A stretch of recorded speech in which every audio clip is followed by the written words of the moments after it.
This is Boxing Tickets NI in association with SB Sports Chaco Cosmetics. We're here at obviously the announcement obviously of Conlan Boxing's first signing with Kurt Walker. We're delighted to be joined with Jamie Conlan. How are you, Jamie? I'm doing alright, Morty. Recovered from the weekend? It was a breeze, I thought, last Friday, but it was a great show. Recovered, excited. You kind of got a bit of a buzz after that. You want to put more and more on like this because it was a great night of boxing. It was a great night for the home fighters. You know, I think everyone went home happy. You know, you got a bit of everything. You had the knockouts, you had the good prospects coming through, you had the tests, the great tests. I think Cain Lewis was in a fantastic way 4-round fight, and a fight that he'll really learn from. Like, I think he's took, like, that would have been 5-6 fights added up to learn what he learned on Friday, just about patience and going too gung-ho, and maybe what you were doing in sparring, that's exactly going to work in the ring. You have to take your time, the smaller gloves, everything is effective. So it was a great night, and excited for the future. I guess, you know, I know it's coming up now 4 years, I think next week, since your last fight as a pro. I think it was the 17th of November 2017.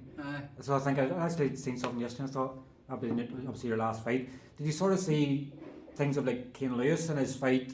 I know sort of watching it, you know, ringside and sort of looking at it down the first time and going, the experience head would tell you you've already lost a round, stay on the back foot, gather your momentum back again. But I guess 18 years of age just wants a war. Yeah, that's exactly it. Jump straight back in, and if he didn't get again gung-ho, and see, the problem was he was landing with a good left hook himself, and he thought he's going to take him out, and the fighter was there to be hit, and it's just about breaking them kind of guys down, not going too crazy in the first round. And it was a great fight. Listen, it's a great learning fight, and for his mental resolve, the way he pulled himself back, the way he won the 3 rounds after that takes a lot. You know, it takes a lot of kind of mental energy, more than physical energy. That's a real mental struggle. To do that, he's learned a lot. He's jumped. He won't realise it, but if he has a fight and then fights that guy again, it will be the perfect, you know, building and matchmaking for him. He'll see his performance be 10 times better. No doubt about it. I think both fighters will sort of come away from it sort of feeling aggrieved. It's like, if Cain will probably look back and going, if I didn't engage the rest of the first round, I would have won by a point. And your guy Jan will go away from it going, why did I not put a bit more pressure on? You know, I know I put him down twice, you know, another knockdown, and the fight was pretty much over. Jan started looking for the big left hook because he landed twice in the first round, but it's a great fight. Listen, Wan Yin will be welcome back to these shores. He's a real test for featherweights, featherweights or super bantamweights, so there's plenty on the end, and he has a real good test. It's a test for a prospect coming through. He's still undefeated himself, and when he was in the hotel, when he was at the weigh-in, he had ambition.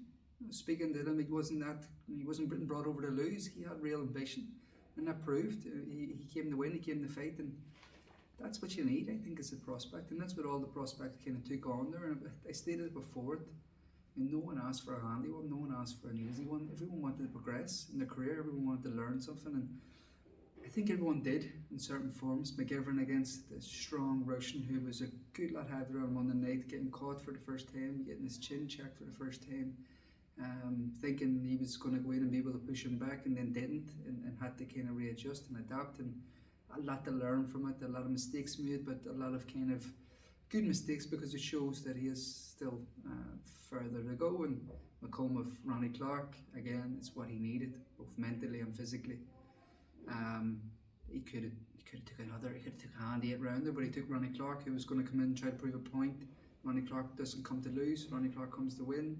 It's what these fighters need. It's how you get the best of them. And even as further down as Danny Keating and Paul Ryan, they both take great steps. You know, Paul Ryan's opponent came over here and got a draw or got a win against Dominic Donegan, I think it was, and Jack Eubank came in 4-1. You know, these kind of tests is what's needed. You know, listen, anyone can become a fighter. My 3-year-old daughter could probably get to 10-0 in certain fights, but they're not going to learn anything at that stage. This is an intent for them to go forward and get better. I sort of spoke to Tyrone McKenna straight after Sean's fight, and I was sort of saying to him, sort of disappointed in Ronnie that he obviously promised, he'd done an interview, he promised to square a bloodbath and everything else. Yeah. But I think I was probably giving a discredit to Sean because Sean didn't give him an opportunity. He didn't stand in the pocket long enough to get hit. So I think probably the demons are probably gone for Sean now that, I know he sort of made the own decision in the fight. He sort of quit, against Gwyn. But he's now sort of repaired himself, and he probably has a better win than what Gwyn would have been. He's learned a lot. He learned it quick. Sean came into the game. He was held in very high regard. He was looking exceptionally well at a certain standard. So we started to move it very quick. And then he had a bit of an issue with the training situation, and maybe should have nipped it in the bud and rectified it there. But he was very headstrong. Felt that he could still do it without whatever training he had behind him, and he had to learn the hard way. It's a real tough lesson to learn. And again, mental resolve. Sean McComb could have just went, no, this game isn't for me. That was a fucking hard night's work. This game isn't for me. I'm going to go back. He's got his own business, successful gym that is thriving, and that he needs a hand-on approach to. So he reassessed. He sat down, reassessed. He moved to Pete Taylor. He really gave his career kick up the arse. He took another risk.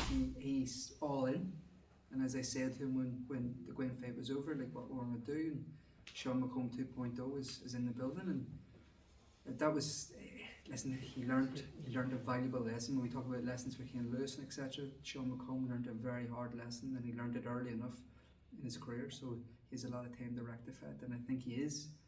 We've seen, he usually gets he boxes well, boxes, and then around 4 or 5 rounds in, sometimes he kind of starts to, the engine comes down, and you can see it starting to go, and you're going, this is going to get tough here, and then he came back, and for me, that was the big step for Sean McComb. That was the big leap forward that he needed. I think it was 5 or 6. I think Ronnie started to catch my right hands. He's throwing 3 or 4 at a time, and I guess that experience for Sean showed him now that when the going gets tough, that he sort of just needs to get himself out of there and readjust. He's a fantastic boxer. What's he doing in there? He needs a box, and he did. And he went back to it, and he outfought him, outboxed him, and it was a great performance. And obviously, and Danny Keating, obviously, he's not aligned to Conlan Boxing. He's obviously the DDP. Were you sort of surprised that, like, I think after the first round, I think he sort of, just closed off the engines. I think the corner told him to sort of go through the motions and to get the rounds in. Were you sort of surprised he put it on Jack so quick, so early? He went for a big push in the first round, and I was worried he might have shot his gasket kind of thing, but he didn't. I was more impressed with the 3 rounds after than I was in the first round, because he went back and he boxed and he showed his class, and Paul Keating is, raves about him to me constantly saying how good he's going to be, how likeable he is, and it was the first time sitting down and actually watching him, and I was impressed. I was really impressed, and as I said, we're open to work with anyone, and I enjoyed working with Paul Keegan and Danny Keating. They were real breath of fresh air that week, and there was no airs and graces, and having him on another card up here, more than happy. But I think Paul is going to do a big show in Dublin early next year, and it's great to see he's got his own kind of targets that he wants to hit next year and start to build something in Ireland, and it's needed. It really is. Definitely is, and sort of, I don't think we really need to talk about the 2 main guys. I was sort of thinking to myself, well, not that we don't need to talk about them because they keep doing what they keep doing, but is it sort of similar with Pody now than probably what it was for Sean, that the fact that matchmaking, Pody's such a big puncher. You had obviously had issues with Sean early on in matchmaking him properly. You want someone to take Pody round, you want somebody with a good chin, but I guess when you get hit by them punches, you just can't stay up. I want someone to last 1 round every time on Pody. I just want him to keep flattening people. He's got crazy power. People don't realise it, and I think when you watch Pody from afar, you go, I could beat him. He's not doing anything special out of the ordinary and stuff like that. Being in the ring with him, I think, is a complete different ballgame. The more you get into the pocket and want to fight with him and treat with him, the less you're going to last. So. It's not just the right hand either, it's the left hook. It was left hook this time, right hand. He hooked with the smaller man, which is usually what you shouldn't do. Cain Lewis hooked with the smaller man and got caught, but he landed perfectly, and just you very rarely see knockdowns, because it wasn't a knockout. Knockdowns like that. It was I'm delighted for Pody. How his progression has came. He's constantly stated. People have seen that he's done it the hard way. He's come through the dinner shows. He came through the Danish. He came through undercards. Then he started the top bills in the Danish. Then he started to move on. So he was known as a ticket seller. I don't think anyone says he's a ticket seller anymore. He does a big number of tickets, but they don't mention that no more. I think people now know that Johnny and Joe from Irish Boxing love him because he's always in the running for Nugget of the Year. I think he said he's sort of disappointed the fact that the last 2 fights have sort of been more than waved off rather than concussive one punches. Mm-hmm. What do you sort of see as the next steps for Pody now? Because I think Pody himself is probably already further along than where he may expect it in boxing. He's obviously tried the fights with Lemieux and other ones.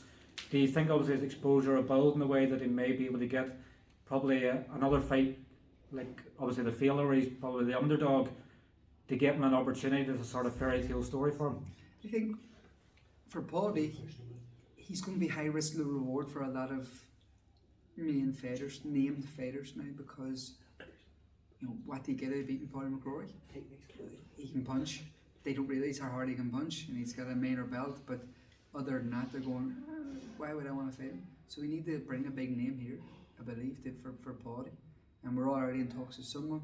I don't want to disclose it, but for early next year, a big fight for Pody, and hopefully we can get it over the line. And I believe the person we're speaking to and speaking about is really interested, probably in the same boat a bit for Pody, and it kind of will marinate and be a phenomenal fight. So I'm excited for Pody because, as you said, probably people didn't give him this opportunity. Maybe he didn't believe in himself for a while. I think he does now, and it's great to see because he is a great family man, a lovely person. He's very, he helps everyone in the gym, helps everyone in boxing. He's always there to talk and stuff. So it's great to see starting to reap the rewards, both on a career trajectory and financially also. And I know early on in Pody's career, it's so many fights. I think he had 4 or 5 fights fallen through within probably the first year. So obviously the Frampton with Areas card was one of them. So I guess for him, and I know I'm obviously very friendly with him as well, it sort of said, you remember these times, that where you kept it going. So it could have been so easy to go, this boxing game's not for me, I'm away. Yeah. Whereas now he's reaping the benefit of continuing to stay positive throughout. Again, he is a successful business himself, Pete Taylor, which is very hands-on and exhausting, and people like that, they can easily have a very easy excuse and a very easy out. So he's stuck to it. He's had a good team around him, people believing in him, and the opportunities have finally came from after, like the Mickey Allison fight. When we sat down, it was offered. We went through the pros and the cons, the risks and the rewards, how big it could be if he won, and then he did, and the fashion that he did actually scared more people off than he got. Mm-hmm. So listen, I think the world of Pody, and I think a big opportunity early next year will be just.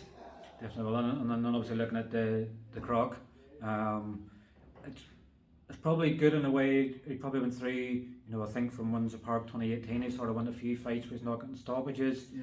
Sort of talk started to cool a bit on him, but I think, I haven't obviously spoke to D or anything since, because obviously D said we'd only seen about 40% of what Lewis has.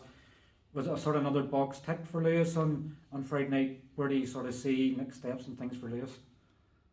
Yeah, another box ticks definitely. Still, again, I still agree with the 40% shoot. I still think there's more to do, more to improve on, more to get better with. He hits crazily hard. He can box. He can fight. He was tucking up too much and letting the guy tee off, but again, he needed to do that because the guy went into like a tortoise like shell, and he needed to see an opening to catch him. Where he goes next is the world is his oyster. He can make a lot of different moves. I like the British route. I like the Ugo Esserman fight at some stage. I think it'll be a fantastic fight for him. Florian Marco is a name that we keep bashing around. I don't ever see it happening. When Florian was with Sam Jones, it was never going to happen because Sam knows boxing. But yeah, we're looking at different things. We've already spoke about different moves. I've had 2 different offers with the WBO route, with someone in the rankings, with 2 different guys in the rankings, an undefeated guy also. So we can sit down, lay it out. We have a bit of time, speak with his management team at MTK and see what they want to do, and if they want to put him on a show over here with us, we're happy to work with them. I really believe in him, but I think that WBO route also is a great option, because it's a sexy division. Do you think sometimes that I know obviously with Lewis going the traditional sort of route, you know, sometimes we're seeing, I'm not really out to slate people, but there's people that's highly ranked with certain European things that haven't even fought at domestic sort of level or achieved the best at domestic level, which is sometimes may set them up for a fail when they maybe get a potential of a world title. Do you think for Lewis bringing him back to away from the WBO and bringing him back to say British European sort of levels, it's sort of the right way to go for him? I think the British title is perfect route. You know, I think the opportunities will arise now with the BO, because they'll be saying, you know, they could potentially have a star in their midst, and they already are like throwing out different fighters that they want to push him more further up in the rankings. But the British title, you know, we had in line the fight, was it Anthony Tomlinson at one stage for a British title eliminator, which fell through. They didn't want to do the fight. Listen, there's one or two different guys there that we could do. Most likely we'll need to have an eliminator before we get in.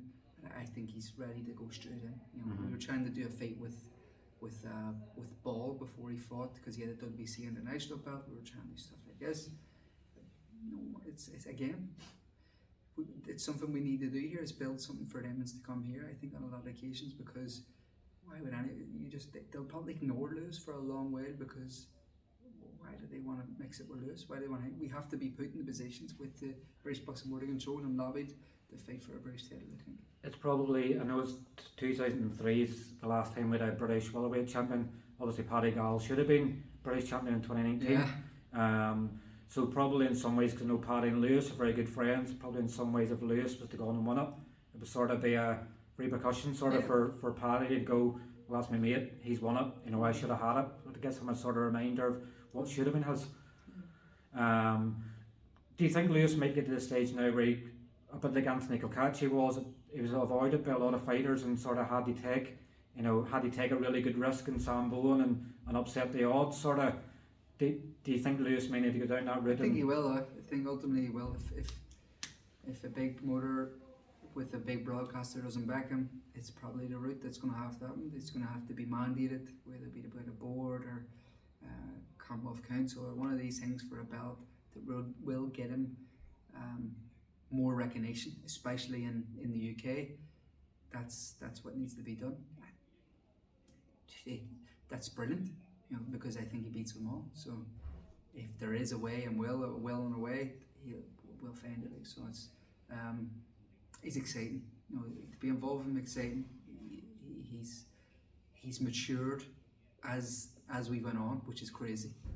And people forget his age. You know, he is still very young. He's a young man, 24, and you don't think it because he's been around so long. He's turned pro so early, and even as an amateur, he was knocking people out at a young age. So it's always been, you know, something that's been hotly tipped to be a big thing, and I think now he's starting to really show it. And obviously talking about why we're here today, then obviously the signing of Kurt Walker. I know when obviously he signed, I think you managed James McGivern, but obviously he signed the MTK. Yeah. If I'm getting the words sort of right with that, and you were very excited about that signing. Yeah. Does probably Kurt go one up level from that, or where does that sit alongside that? Of course it does. He's Olympian. He's reached the pinnacle of our sport. I believe the Olympic Games should always be what every fighter, when they put on the gloves, aims to do and go and do. Commonwealth Games silver medalist, European champion. You know, he's as talented as they come. I think there'll be a lot of expectations on his shoulders, and one thing we learned about Michael is that don't get too focused on the expectations and just focus on yourself. And this is why I believe in Conlan Boxing. I believe that we can make it work, that we have experience in various different scenarios and situations that we can adapt and we can adjust, and we've seen before, and nothing is really new. So it's something I'm really excited about. When you're starting on this side of things, you start to look at fighters and identify fighters. He'll be good, and I think we alluded to it earlier. Like, crazy how boxing works. Michael and Kurt were potential rivals at one stage, and Billy Wells brought him onto the 2016-2015 team to give Michael a kick up the arse to say you're not going to go to the World Championships. Kurt Walker can easily replace you, which then he went on won a world title, and even in the Olympics, to build up the Olympics, Michael was getting the majority of the work with Kurt. So it shows the quality has always been there, and something that we've always identified. And my dad has been his coach with the high performance team in Jordanstown, and they're working together very closely, and you've seen improvements and seeing Harry adapted. I think one thing with Kurt is his ring IQ. When they get beat by Peter McGrail, I remember him and my dad both stating that he'll never beat me again, and he hasn't, he can't, because Kurt's adapted, he's adjusted, he knows how to figure you out and figured him out, and the 2 times after beat him. So it's exciting, very exciting. I guess you sort of learn sort of on the job, obviously, going into the management and things, side of things. But Michael's obviously career very early on, and he's obviously fighting in America, he was fighting opponents that just wouldn't want to fight him. Yeah. They were running away sort of from him. And obviously his guiding, Sean and Pody and Lewis coming up through the matchmaking. Is it going to be obviously important to matchmake Kurt in the right way? Not that you want to slowball him, but you obviously want to bring him on brave and quickly. How often are you looking to get him out and fighting? Between 4 and 6 times a year. Activity is key at this stage of his career, especially early in first 2-3 years. We'll be looking at 4 and 6 times every year. Stepping up as it goes on, starting off at 6 rounds. We're hoping to have fight news ASAP, but we're hoping for before Christmas. We're going to sit down though maybe next week with Adam and trying to figure out timelines to see what he thinks and get his input on it and stuff. And it's another great move, I think, having Adam Booth as his coach and working with Adam and Michael and the close eye again Michael's going to have on him. He'll probably feel like he's in Big Brother with everyone just keeping an eye on him. So it's very good to kind of be involved, more hands-on with all the matchmaking and stuff as well, to keep looking at mistakes maybe that we made with Mick. Listen, with Mick coming through, every fighter we looked at was looking like they were going to come forward and going to do things like that, and then they get in the ring and they run away. It was frustrating, but we knew the work was being done behind the scenes. We knew the work was being done in the gym, and that's where the learning was being done. Like crafting in the gym, putting it under the lights was one thing. Him having to deal with pressure was a big thing in New York. And Kurt, we probably will build on undercards and we won't have the same amount of pressure. But from speaking with the people today, there seems like already a real craving for following of this man. So excitement is brilliant. Lisburn, he's the second best fighter in Lisburn, so he is, because I live in Lisburn. So I think Carl would pretty much nearly be classified in Is he Hillsborough? No, Hillsborough, I think you'd probably say he's on the borderline. No. I think he's the same BT code, so yeah, he probably would be. So he's the third best fighter in Lisburn. Is that what you're stating? Okay. I'm saying nothing because I'm sitting too close. But I guess straight off the buzz, come back to obviously Friday night again. Everybody was sort of leaving the card sort of with that buzzing going. The only thing I probably wanted was a bit more. I know they had initially planned to have 10 fights, and Conor Coyle was obviously pulled off with, I think, he had a nose injury. Fergus Quinn was obviously pulled off with an injury as well. Mm-hmm. Is that probably the only sort of wish you had, a couple more fights? Because I know at times there was wee gaps because fights went early and things like that. Was it the sort of, you'd have liked the 10 fights to judge it properly? Probably would have.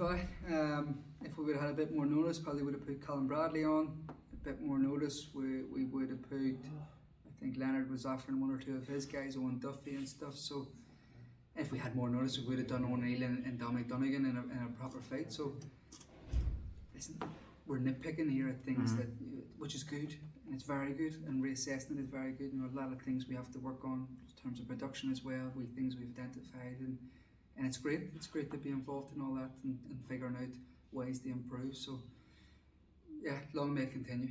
And finally, then obviously he's announced Kurt today, and there's other ones in the wings waiting to sign. When can we expect to hear more signing announcements for Conlan Boxing? I think in the next 2 weeks we'll do another announcement.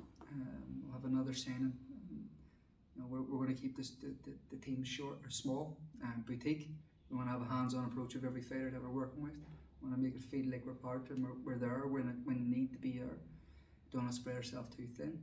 But next 2 weeks we'll have another announcement and another signing, Another one we're very excited about, but first and foremost we put the stall out with our Olympian, our most prolific fighter on the island for the last 4 years, in Kirk Walker, and I think it's a great statement.